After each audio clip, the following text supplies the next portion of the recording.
What's going on, everybody? It's Frito here for your Overwatch. In balanced discussions, D.Va is a character that I see get brought up quite often. She's a mainstay in the pro meta for quite some time. One of the highest picked characters at all levels of play in ranked matchmaking. I think some players would even go so far as to say that they think she's overpowered. She is getting a nerf on the PTR. However, as we've said previously, we find it to be quite negligible. There's a lot of pieces to the puzzle of this conversation, and we're going to try to attack it from all angles here today. Is the D.Va nerf enough? Well, first I'll point out that in the background there is some spectacular D.Va play from the Overwatch League rookie, Space, who turned 18 and made his debut this week in the Overwatch League to roaring success. Some really clean D.Va play. Keep a lookout for that in the background. But I don't want to only talk about the pro context in this video. However, it's difficult to ignore it because to some degree, D.Va is one of those characters that has a very serious multi-meta problem when it comes to her balancing. There's so many different contexts where she gets used in, so you're going to have a very widely different approach to what you think of the character depending on your level of play and the context that you play in. So in the pro level of play, she has nearly 100% pick rate. And the reason for that is she synergizes with every type of comp. You can run her and dive. Orisa bunker control. Hog's quite good in that comp as well, but you don't need it necessarily if your damage is good enough. D.Va would help fortify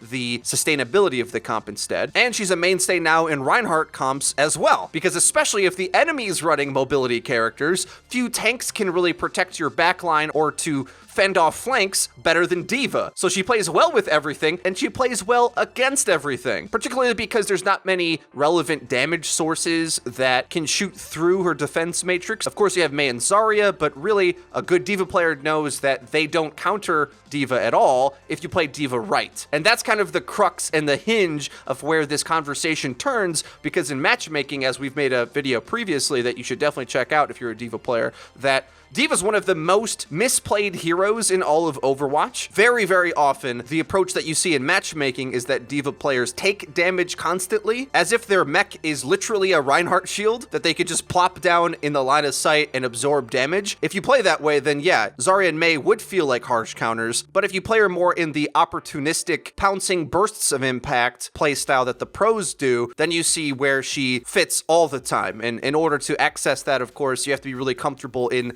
having a rather uneventful neutral state as you hold a smart positioning and wait for something to happen. Whereas at most levels of play in ranked, you oftentimes see D.Va players standing out in the open just trying to shoot all the time and taking damage when they really shouldn't, requiring their healers to heal them rather than put resources into the damage characters like they're supposed to. So that's a ton of context wrapped all up in a bow. Now let's get back to the fact that they're actually nerfing D.Va's micro missiles. It doesn't actually change D.Va at all, but what it does do is change the effectiveness of her in different comps. So what I mean by that is, right now, D.Va's damage scales perfectly for every character type. She's much like Tracer in that way, where if you really want to kill a squishy with a small hitbox and 200 health, well, if you just get in really close on them, which you have the mobility to do, of course, as D.Va or Tracer, you can pounce that target in close, get your micro missiles and shotguns in on that target and burst it down. Or if you're fighting tanks, you can fight them a little bit more further away, because the big spread that you're going to be shooting is going to hit the majority of their body, and you have a very reliable damage source fighting that way that is going to do good damage to all types of characters. Now, with micro missiles getting nerfed a bit, you're going to have a little less lethality in some of these instances,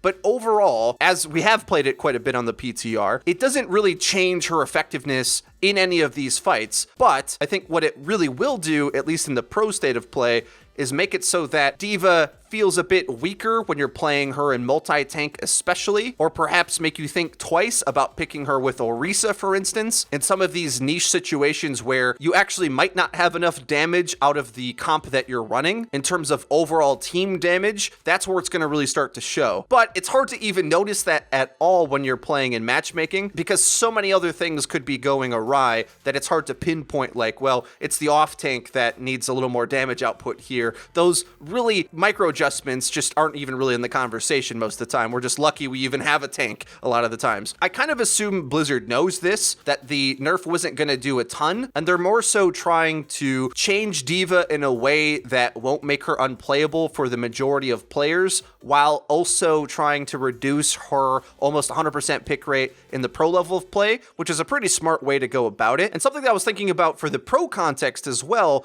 is that, especially in the case of dive comp, to some degree, we can't credit everything entirely to D.Va and her individual power. Like I said before, she works in every comp, but specifically in dive, I think a lot of the effectiveness of that had come along with the Winston buff that everybody seems to forget about. His bubble got a very significant cooldown reduction that allowed for him to be much more active in the fight. And ultimately, whichever version of D.Va we're talking about, either the 4-second defense matrix version or the micro missiles version, a lot of it comes down to the cycling ability of Winston's bubble being up, in my opinion, longer than it probably should be. I never was really a fan of that Winston buff. It made him a lot more fun to play, of course, but it allowed him to be much more oppressive in these fights where he didn't have to think as hard about when to go in and when to go out because he would always have his bubble to kind of bail him out of these situations. Back in the day, Winston's bubble was like by far worse shielding than Reinhardt, whereas right now you get Winston's bubble so often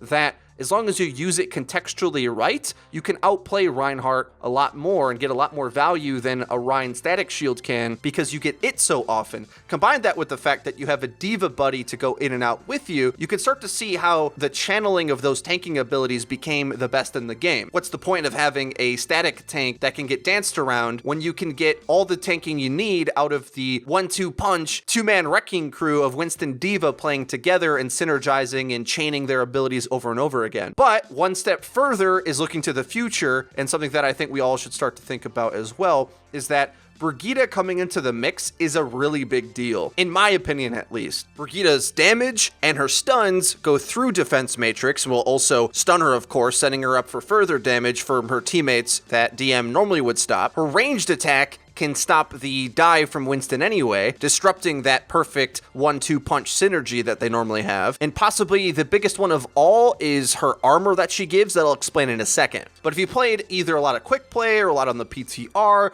I think you can really feel that Brigitte stabilizes Rein comps in a way that Winston D.Va synergizes together as well. Added to the fact that you have characters like Moira in the mix to fit in those tanky, healing, sustain, brawl type team comps as well, you start to whittle down the efficiency and playability of the mobility focused characters that are looking to outposition you. Because as long as there's enough tankiness in the static style of play, you can outlast and outlive the fact that they can get some free hits on you based on their mobility. I think especially because we're talking about armor making a big deal in the meta moving forward. And I think that's something nobody's really talking about enough, is the fact that Brigitte's ultimate and her main ability, adding armor into the fight, really hurts spread damage. Anything that does a little bit of damage spread out over the course of like a shotgun or Tracer's pulse pistols, things like that, gets hit really hard by having armor attached to their target. It doesn't take as big of a hit from big bursts of impact like a Doomfist punch, Junkrat, or Pharah, nades and rockets, that kind of stuff. But those smaller chip damage where you're trying to sustain on the target for like a second or something, it has a dramatically bigger effect at nerfing those things down. And I think that's where Blizzard was going with Brigitte's design. And it's probably going to be the sleeper entity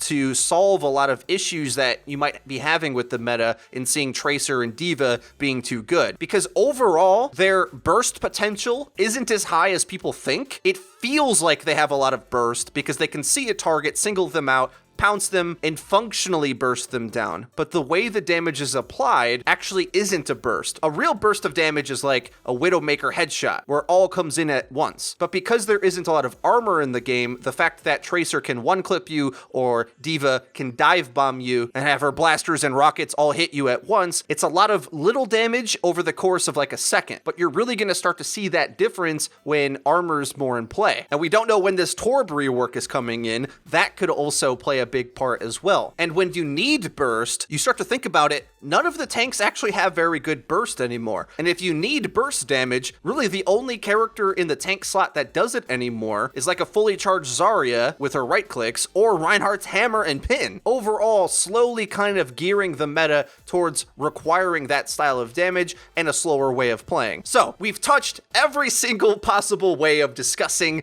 the D.Va issue, and this is where we're concluding. A big reason why D.Va is so strong is because the way that she approaches the game right now fits in just about every scenario. And I don't think she's going to need much more nerfing in the future because of where the game's going to be moving, with static play being a bit better whenever you're able to run Brigitte. What do you guys think? Where do you guys see the meta going? If you enjoyed the video, please leave it a like. It really does help us out, lets us know that you're enjoying the content. And if you haven't already, please subscribe because we upload each and every day. So you're gonna wanna hit the bell icon so that you get notified when our videos go live. Link to the description is our Twitter, where we tweet out news, updates, and dank memes. That's been it for me. I've been Frito for your Overwatch. I'll see you guys next time.